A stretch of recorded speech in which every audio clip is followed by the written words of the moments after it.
이화여대가 서울시와 함께 역사를 같이 하고 또 미래도 함께 할 거라고 생각하는데 여러분 그렇게 생각하시죠? 네, 서울시를 떠나서 이화여대가 존재할 수 있나요? 이화여대 없는 서울을 상상할 수 있나요?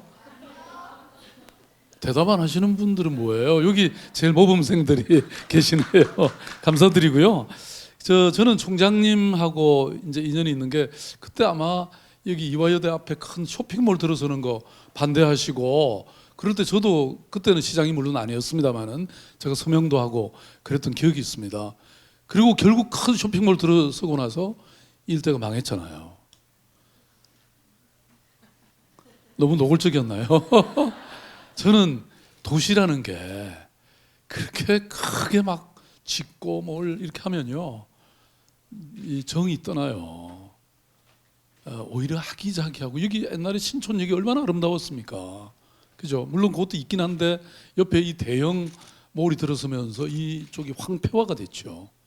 그리고 많은 상권과 이 지역의 활기가 사라지고 그리고 홍대 앞으로 옮겨간 겁니다. 그래서 저는 총장님이 다시 총장이 되셨기 때문에 저는 잘 될 거라고 확신합니다. 네, 이 정도 덕담을 일단 하고요. 저한테 덕담을 많이 하셨으니까 여러분 제가 이 촛불 광화문에 있었던 이걸 이제 여러분들한테 특별히 보여드리는 것은 저는 이 촛불 속에 정말로 많은 것들이 녹아 있습니다. 제가 오늘도 독일의 프리드리 에버트 재단이라고 거기서 우리 대한민국 국민들에게 인권상을 수여해서 저도 인터뷰를 했는데요. 사실은 전 세계의 많은 사람들이 이 촛불 집회에 대해서 정말 1,700만 명이 모였거든요. 단 한 건의 사고도 또 폭력도 없었던 너무나 평화롭게 우리가 국민의 주권자 된 그런 도리도 다하고 그런 역할도 다한 그런 집회였습니다. 그런데 이 촛불에 제가 광장에 나가 보면 물론 그게 뭐 어르신들도 있고 뭐 여러 남녀노소가 다 있었지만 저는 청년과 청소년들의 등장이라고 하는 이것이 가장 의미 있는 것이었다고 생각합니다. 옛날에 아마 여러분들의 선배 세대인 여기 뭐 계시는 총장님 포함해서 어떤 민주주의라는 것을 우리는 직접 만들어냈잖아요. 전 세계에서 이렇게 말하자면 독재와 항거하고 이런 권위주의와 싸우면서 민주주의를 이룩한 나라가 잘 없습니다, 여러분. 아시아에서 민주주의가 제대로 된 나라가 몇 개나 있습니까?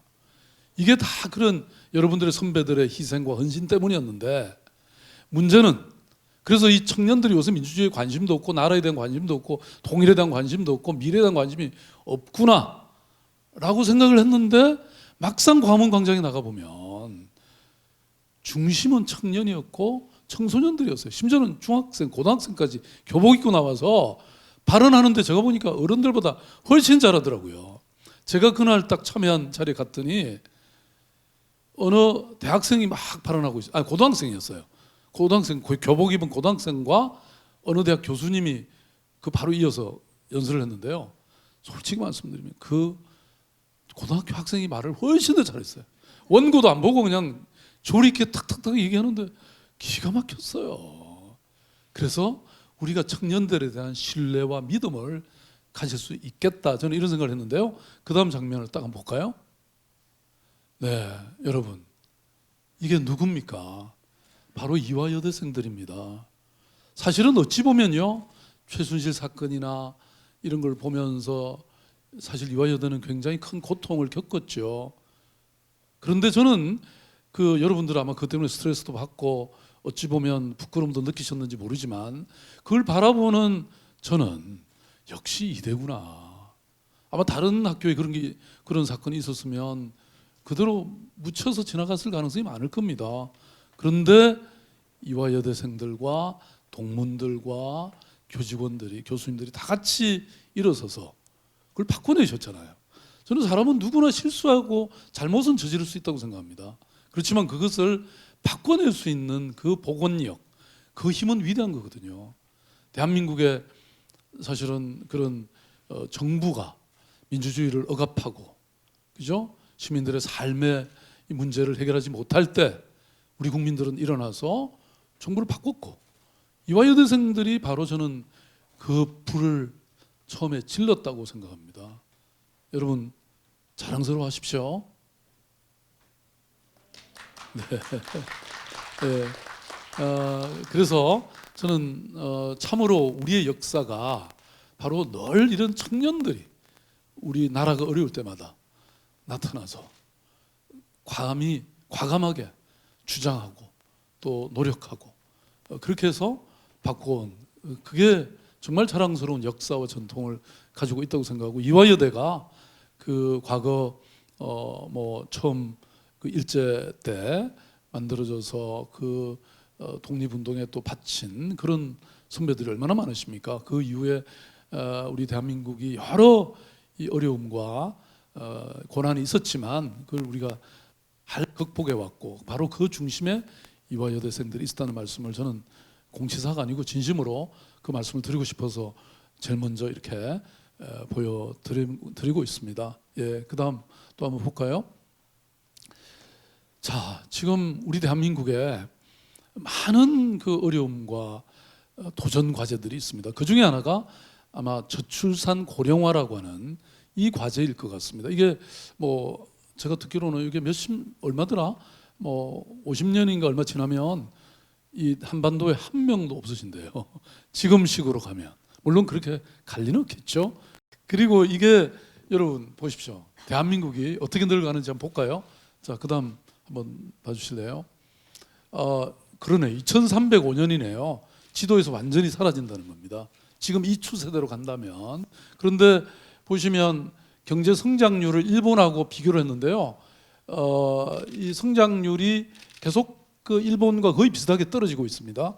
그 다음에 고령화 속도는 가장 높이 치솟아가고 있습니다. 빨간 줄이 지금 한국을 상징하는, 표시하는 거예요. 그 다음에 출산율도 최하입니다, 지금. 근데 이게 뭐 사람들은 무슨 아기를 놓으라고 놓을 수 있습니까? 아기를 낳을 수 있는 터전을 만들어줘야죠. 서울시가 직장맘 지원센터라는 걸 만들었어요. 그걸 가보니까 그 상담실 안에 티슈 박스가 놓여 있어요. 왜 이게 저기 있냐 그랬더니 상담하는 분들이 눈물을 흘리지 않고는 얘기를 못 한다는 거예요. 그러니까 멀쩡한 회사에 우리가 이름 대면 다 알 수 있는 그런 회사도 육아휴직 간다 그러면 책상을 그냥 빼버리는 거예요. 예? 분명히 그런 노동법 위반인데 아직도 대한민국 사회가 이런 사회를 만들어 놓고 어떻게 애기를 놓으라는 겁니까? 예? 저는 기본적으로 국가가 책임지는 이런 사회가 돼야 된다고 생각합니다. 보육 때문에 저는 제가 이번 저 추석 연휴 때 82년생 예? 김지영이죠. 예, 그걸 제가 정말 첫 줄부터 줄가가면서 봤습니다. 제가 눈물이 나더라고요. 그 김지영 씨 삶이 우리 대한민국 모든 여성의 삶을 상징하고 있는 건데 핵심은 직장을 가질 수가 없는 거예요. 예? 아기도 키우고 출산하고 키우고 직장을 정상적으로 다닐 수 없는 그런 세상이 지금 대한민국이에요.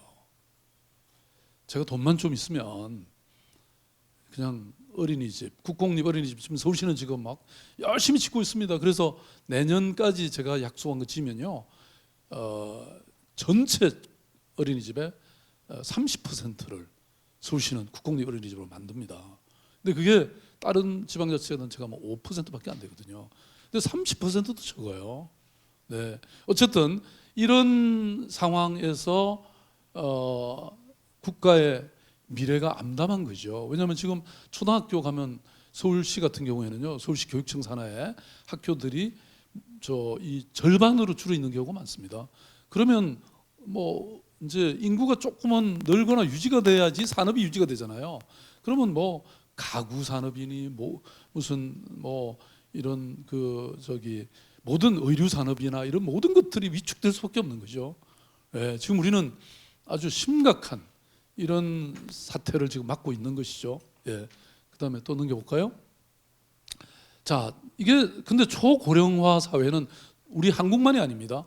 여러 나라들이 경험하고 있습니다. 지금 제가 예를 든 독일, 이탈리아, 일본 다 마찬가지입니다. 그런데 이렇게 초고령 사회로 진입한 국가들이 이런 그 어려울 때, 경제적으로 위기가 왔을 때 어떻게 처리했냐, 어떻게 대응했냐, 같은 문제를 놓고 대응하는 방식이 달랐습니다. 자, 볼까요?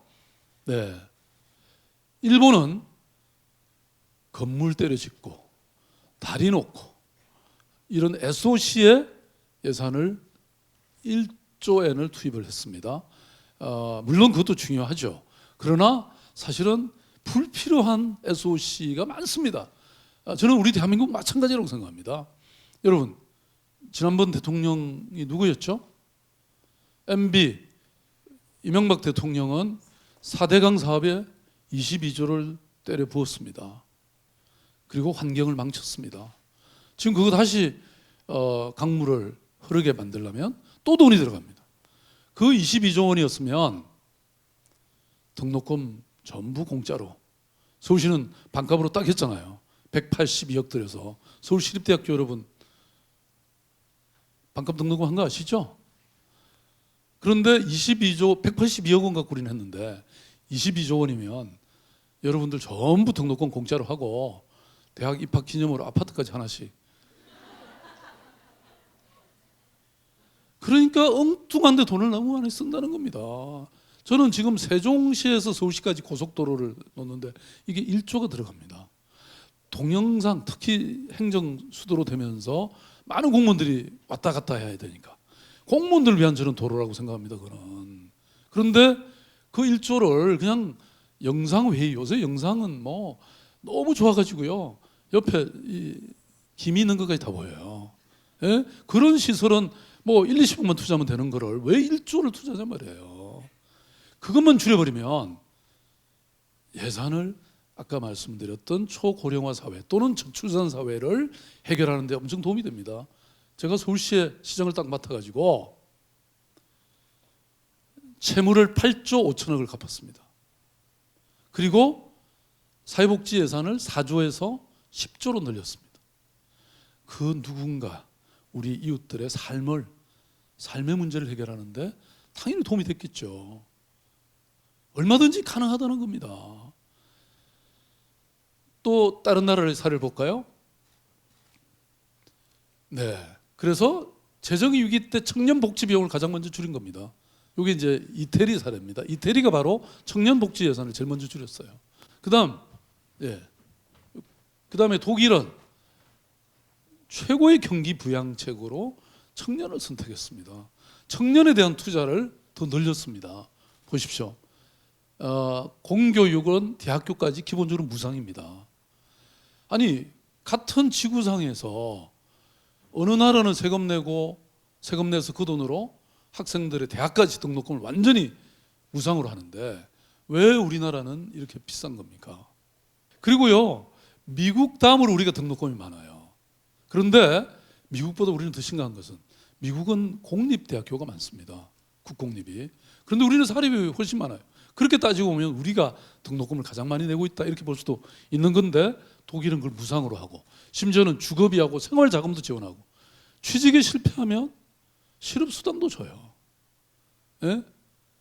그러니까 여러분, 청년을 어떻게 얼마나 중시하느냐에 따라서 그 나라의 운명이 지금 갈리고 있는 겁니다. 네, 그다음 또 한번 볼까요? 그래서 저는 한 국가의 방향이 어디로 향하고 있는가, 국가의 중심축이 어디로 향하고 있는가가 저는 미래를 결정하는 가장 중요한 요소이다 이렇게 생각합니다. 사실은 뭐 여러 가지 국가가 어려울 때도 있죠. 예, 그래서 깎아야 될 예산이 있고 늘려야 될 예산이 있는데 도대체 어디에 늘리고 어디에 줄이냐 말입니다. 그것은 가치와 방향이, 비전이 제대로 서 있을 때 바른 판단, 바른 결정을 할 수 있다. 저는 그렇게 보는 거죠. 네. 그래서 서울시의 경우에는 정말 저는 삶의 특별시다 이런 말들을 하고 있는데요. 그 청년에 우리는 투자하기로 그렇게 결정을 했죠. 예, 조금 더 자세히 한번 보여드릴게요. 네, 자 보세요. 이건 내가 쓴 거 아니라니까. 내가 시킨 것도 아니에요. 시립대학교 갔더니 학생들이 저렇게 써놨어요. 근데 이거 제가 사실 생각한 공약도 아니고 우리 시립대학교에서 저한테 막 요청이 있었어요, 선거 때. 그래서 내가 공약으로 해서 실현을 했던 건데요.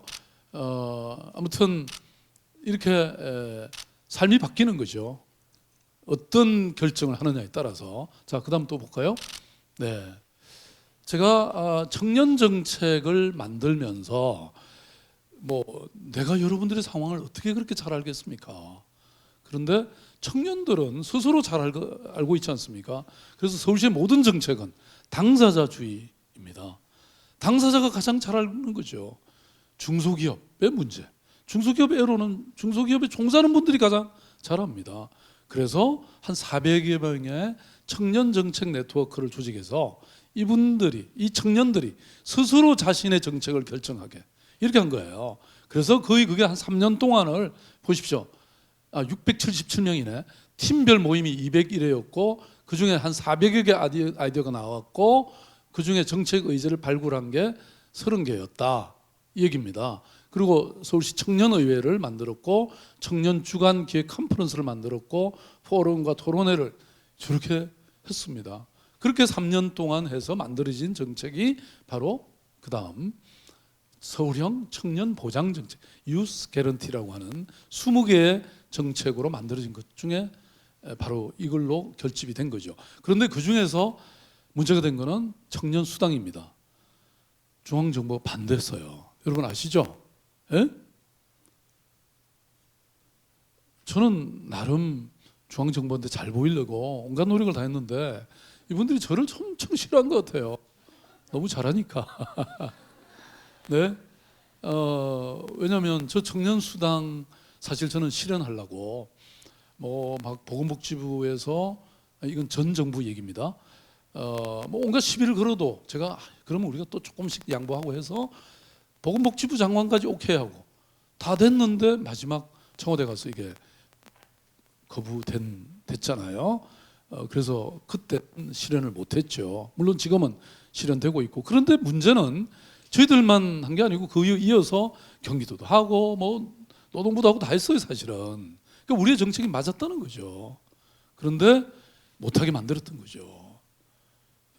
이 청년수당은 사실 별게 아닙니다. 여러분들이 취업을 하는 과정에서 시간을 보장해 주는 겁니다. 말하자면 알바를 해서 뭐 예컨대 취직 시험을 준비하고 하는 과정에서도 시간이 필요하잖아요. 그죠? 여러분들이 하다못해 영어학원도 좀 집중적으로 다니고 싶고 그런데 그 기간 동안 알바하지 말고 우리가 월 50만 원씩 큰 돈도 아닙니다 사실. 그렇게 주겠다는 것이죠. 시간을 벌어들이는 그런 행위죠. 그 50만 원만큼은 알바를 하지 않아도 그 시간을 확보해서 여러분들이 준비할 수 있게 해 주겠다는 게 바로 청년수당 정책이었고 이게 청년들의 머리에서 나온 거예요. 그래서 금년에 5천 명 했고요. 내년에 7천 명으로 늘어납니다. 그리고 그것뿐만 아니라 여러분 참고로 또 하나 이 서울시는 뉴딜 일자리라는 게 있습니다. 그거는 급여도 제법 많아요. 저기 생활임금제를 보장하기 때문에 금년에도 한 5천 명 했고 내년에도 한 5천 명 할 생각입니다. 그러면 190만 원 정도 받아요. 최대 2년까지도 할 수 있고요. 그래서 그 과정 속에서 새로운 직업을 탐색하고 준비할 수 있도록 만들어주는 겁니다. 서울시는 여러 가지 창직이 연구소라고 해서 직업을 창조하는 것을 도와드리기도 합니다. 여러분 지금 이거 LED인가요? 아마 이화여대를 에너지 사용을 컨설팅을 확실히 해드리면 아마 몇 억 아낄 수 있을 겁니다. 예? 왜냐하면 우리 에너지 컨설턴트들이 바로 이 뭡니까 뉴딜 일자리를 통해서 양성이 돼서 이 친구들이 나가서 한진 아파트라고 성북동에 가서 이 전체를 보니까 예컨대 LED로 바꾸고 그다음에 스마트 조명 체제로 바꾸고 이러면서 1억 원을 아꼈어요. 그 아파트 단지에서. 그리고 여러분 문제가 된 그 경비원 아저씨를 직고용해서 정규직으로 만들어드린 아주 위대한 아파트 단지가 있습니다. 그러니까 이게 새로운 일자리인 거예요. 에너지 컨설턴트가. 그리고 서울시로도 좋은 게 이 에너지 절약과 또 신재생 에너지를 통해서 서울시는 원전 2기 분량을 원전 2기 분량을 줄였다고요. 이게 전국화되면 14기의 원전을 지금 현재 문을 닫아도 가능한 수준이에요. 그리고 지금 저희들은 아마 조만간 곧 발표할 텐데 이번에 제가 며칠 전에 보원에서 그 고위급 무슨 이 좌담에서 제가 그 얘기를 했는데 서울은 태양의 도시로 만들겠다. 그러니까 약 100만 세대가 베란다나 옥상에 태양광을 설치할 수 있도록 하겠다. 한 5년에 걸쳐서. 그러면 1기가와트를 생산하는 거예요. 그러면 그게 원전 1기 분량만큼이 됩니다. 서울시가.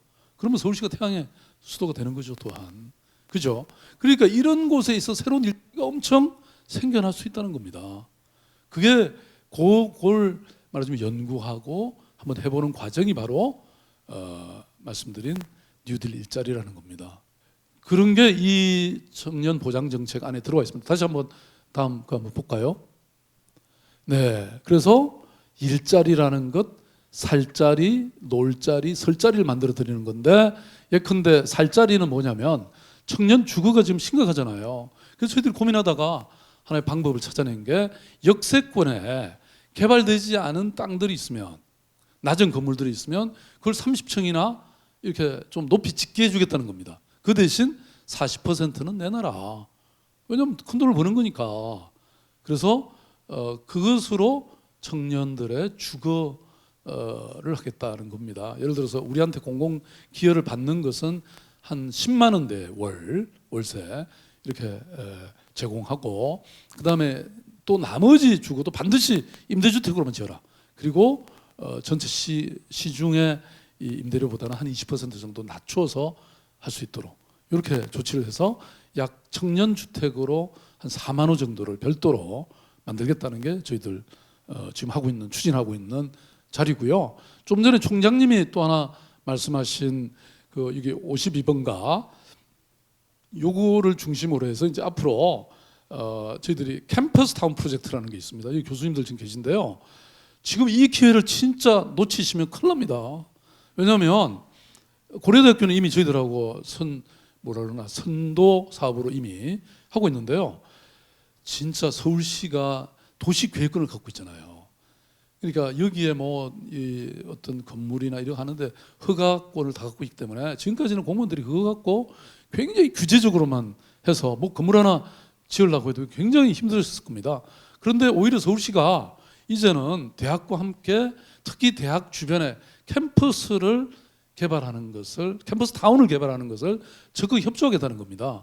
그러니까 다시 말씀드리면 아까 역세권 프로젝트 포함해서 지금까지는 대학 졸업하고 나면 다 딴 데로 취직하고 다 이사 가버리고 막상 남아 있는 사람들이 없잖아요. 그게 아니고 이제는 여기에 대학 시절부터 창업에 참여하고 지역사회와 함께해서 이사 가지 않고 여기서 직업도 찾고 생활할 수 있도록 만들겠다는 게 이 캠퍼스타운 프로젝트인데요.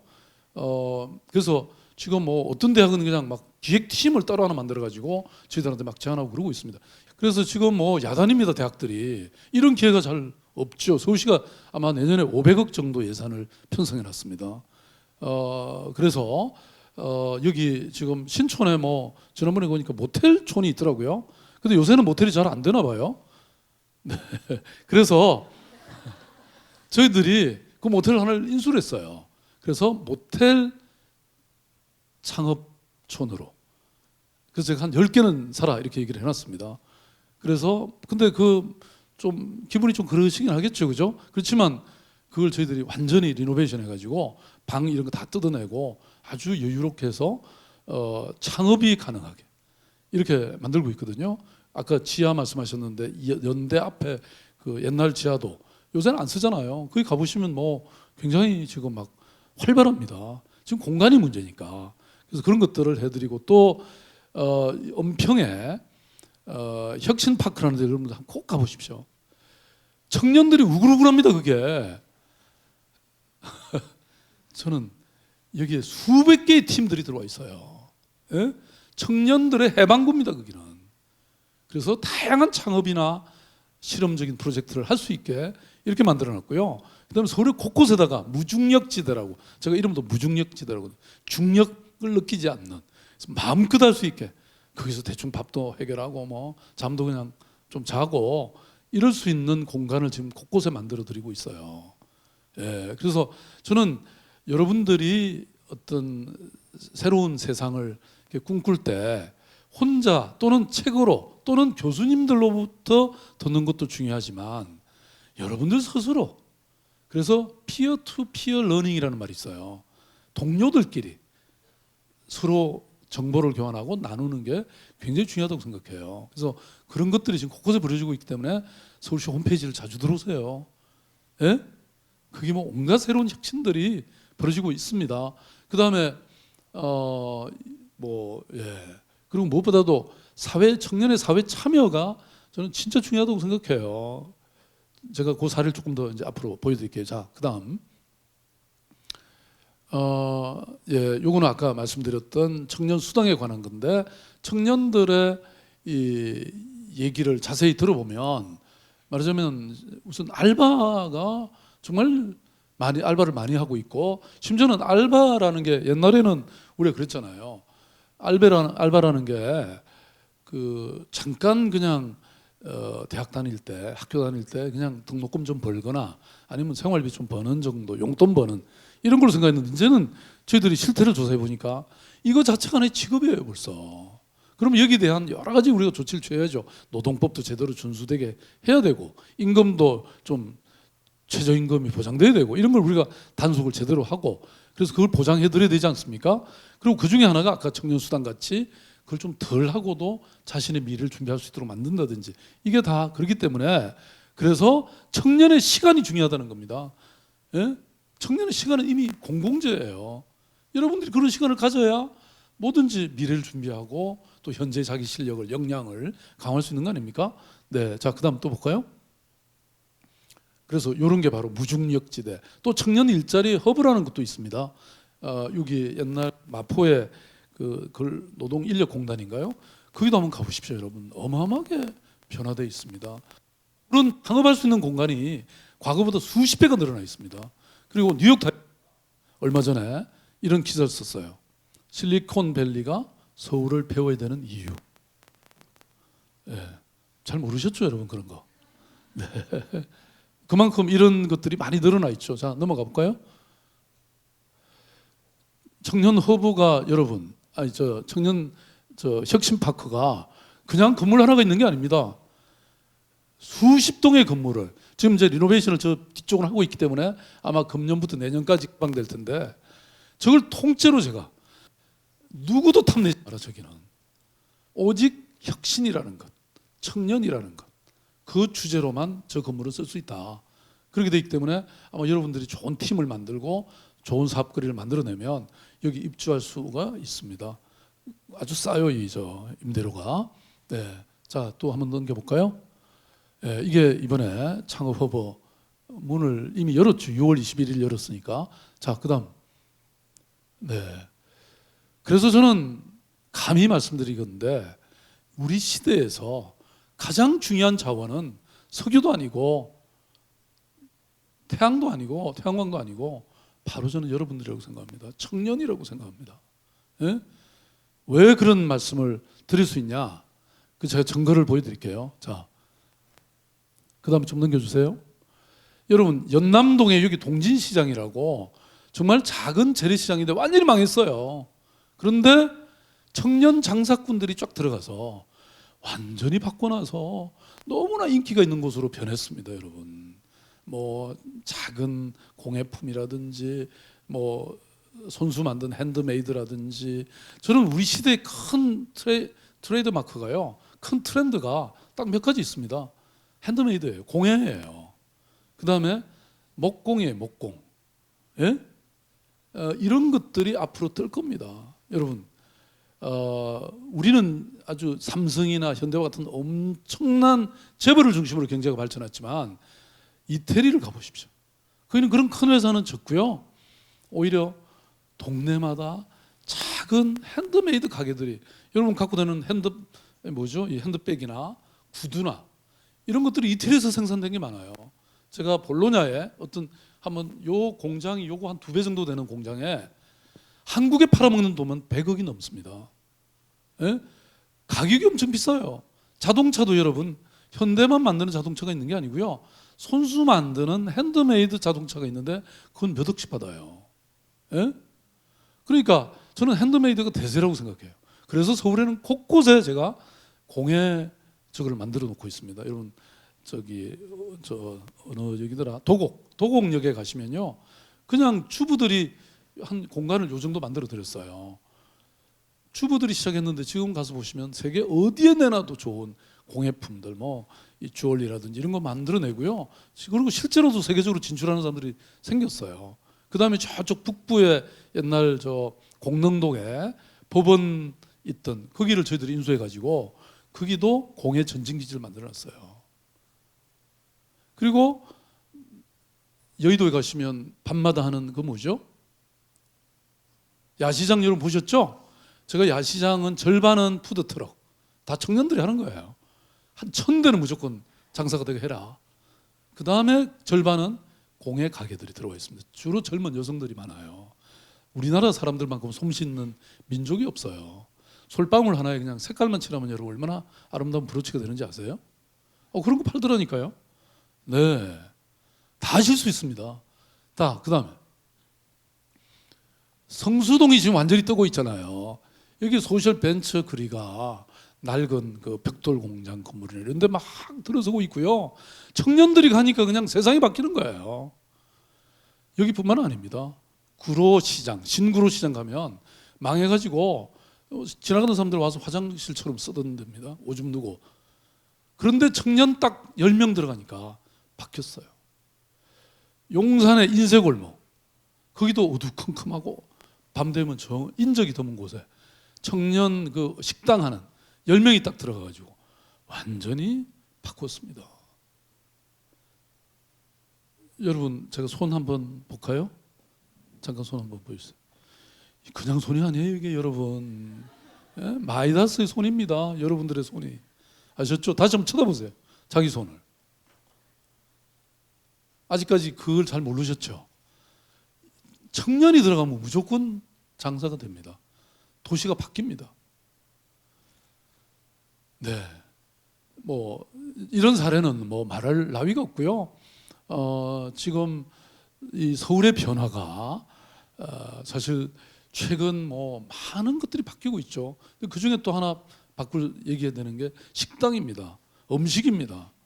옛날 서울에 살고 있는 외국인들이 하는 얘기가 서울의 음식점들이 좋은 음식점들이 엄청 많이 생기고 있다는 거예요.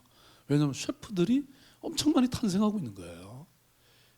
한번 비교해 보시면 그런 게 있죠. 네?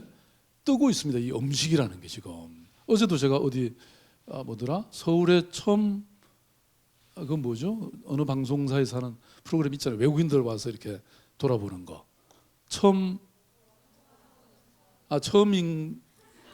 어제 내가 봤는데 거기 보면 거기도 음식 나와요. 재밌는 게 음식 체험을 하게 밤에 하루 종일 굶게 만드는 거예요. 굶고 그 대신 좋은 음식 몇 군데를 저녁에 돌아보는 밤에 야행을 하는 거예요. 보셨죠? 어디 TVN에서 했나 어디서 했나 제가 우연히 틀다가 MBC에서 했구나. 예. 어쨌든 그런 것을 봐도 그게 누가 합니까? 다 청년들이 젊은이들이 와서 뭔가 음식에 뭔가 새로운 변화를 만들어내는 거예요. 예. 여러분들이 천재예요, 천재. 자, 그래서 제가 이제 말씀드리는 것은 이게 사실 서울만의 일은 아닙니다. 전 세계가 그렇다고 생각해요. 이 안나 리우만이라는 사람 내가 만났어요. 2004년에 좀 오래된 얘기인데 제가 독일을 그때 3개월 여행을 했거든요. 인터뷰 여행을 했어요. 그랬더니 이 안나 리우만이 여러분 19살인데 당시에 독일 연방의회의 의원이었어요. 우리로 따지면 국회의원이죠. 19살이. 근데 우리는 19살이면 투표권이나 겨우 있나? 피선거권이 없어. 우리는 26세 이후일 겁니다, 아마. 이게 말이 돼요? 예? 미국은 아니죠. 독일은 19살짜리가 국회의원이 될 수 있더라니까요. 왜 이렇게 가만 계세요? 국회 앞에 가서 데모를 해야지. 또 내일 신문에 서울시장이 데모 또 하라 그랬다고만 나겠네요. 네, 이분을 제가 인터뷰했는데 그때 이런 얘기를 했어요. 얼마나 좋은 정치인이냐 하는 것은 흰 머리의 수가 아니고 그 사람의 생각과 역량, 성실성에 달려 있다고. 19살짜리가 이런 소리를 했어요. 제가 독일을 인터뷰하다, 독일 사회를 인터뷰하다 그런 책 제가 썼는데 여러분 안 보셨죠? 저는 책만 쓰면 초판 클럽 안 팔려. 너무 좋은 얘기 들어있으니까. 네. 자, 그다음 또 넘겨볼까요? 제가 싱가포르에 리관유 펠로로 이렇게 지명을 받아서 이틀간을, 서울시장이 바쁘니까 오래 있을 수는 없고 이틀간 모든 정부의 장관과 이런 것들 다 만났습니다. 여러분, 싱가포르는 정말 특별한 나라더라고요. 왜냐? 장관이 전부 30대예요. 요 사람만, 여기 저쪽에 있는 이 사람이, 요 사람만 국토부 장관인데 40대 초반이고요. 전부 30대예요.